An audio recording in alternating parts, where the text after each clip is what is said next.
Hey, what's up, guys and gals? My name is Rick9G. Thank you so much for joining me today. We're going to be talking about the Twilight Zone. Liking, commenting, and subscribing are the best ways to support my channel, so thank you all ahead of time to those who have been doing so and to those who continue doing so. It does mean so much to me and to the channel. The episode we're going to be talking about is The Fever. It's actually pretty underrated, in my opinion, in regards to popularity. I think if more people watched it, you would see the genius behind it. There's no crazy sci-fi makeup or any crazy special effects. For the most part, it's essentially a story that has a lot to do with the mind, about this man who is essentially addicted. He has a jackpot fever or a gambling fever, and it's pretty crazy if you think about it. Now, what was interesting about it was that they had a very special prop that they needed to use for the actual episode that caused them a lot of problems. Actually, if you think about it, this prop itself was illegal. What does that mean? Well, I'll explain it all to you right now. Now, the episode of The Fever originally aired November 29th, 1960. And it was written by Rod Serling, and it had a great cast on the show, including Everett Sloane and Vivi Janis. Now, the man in question, his name is Franklin. Now, this man, Franklin, was a little reluctant to gamble and so forth, but as he began a little bit at a time, he became addicted more and more the more he did it. And it was pretty entertaining to watch because this is an episode that you feel like this could happen to you.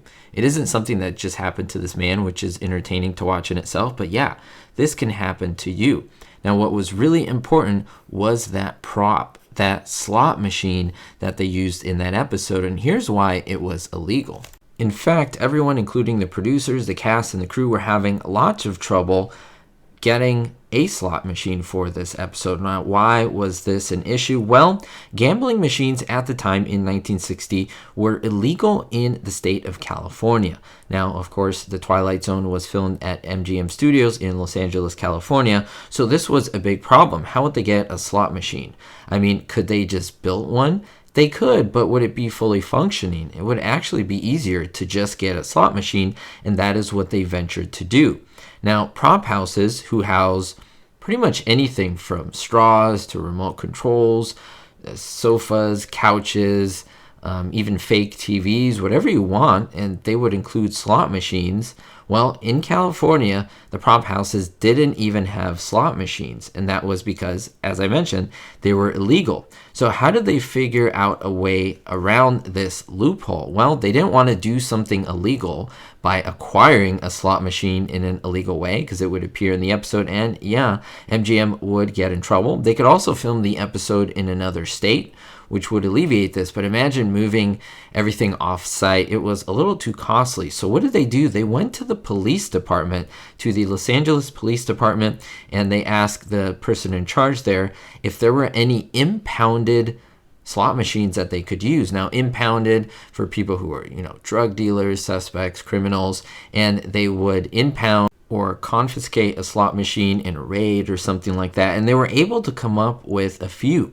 Now, they were able to pick one, and the law said that there had to be a policeman on the set watching that slot machine basically 24 hours a day, 7 days a week. As long as that slot machine was out of the police department, he had to make sure that somebody didn't take off with that slot machine and set it up in someone's barber shop or someone's home, because they were illegal, because gambling was illegal. And so that's what they did. They had to pay a policeman to be there and to watch that slot machine, and then, of course, to return it safely back with all its parts and so forth to the police department. Now, if you didn't know that they actually had to go through this loophole so that they wouldn't do something illegal, let me know in the comments down below. And what do you think about this episode? I'm actually going to go and watch it again, because I really like this episode, and as I said, it's really underrated, and it's really, really cool, and I would like to talk more about it, including the crazy sound that the slot machine make, how it kind of talked to the main guy, Franklin.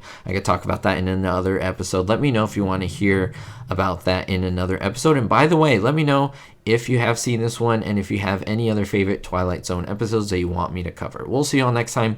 Thank you so much for the support, and most importantly, never forget to always be hopeful. Thank you to all my supporters, especially my Diamond tier patrons: Christopher K, John O, David D, Sally N, Jerry D, Vito L, Citizen Kane, Jennifer P, and Kevin K. If you want to be on this list, make sure to check out the link in the description.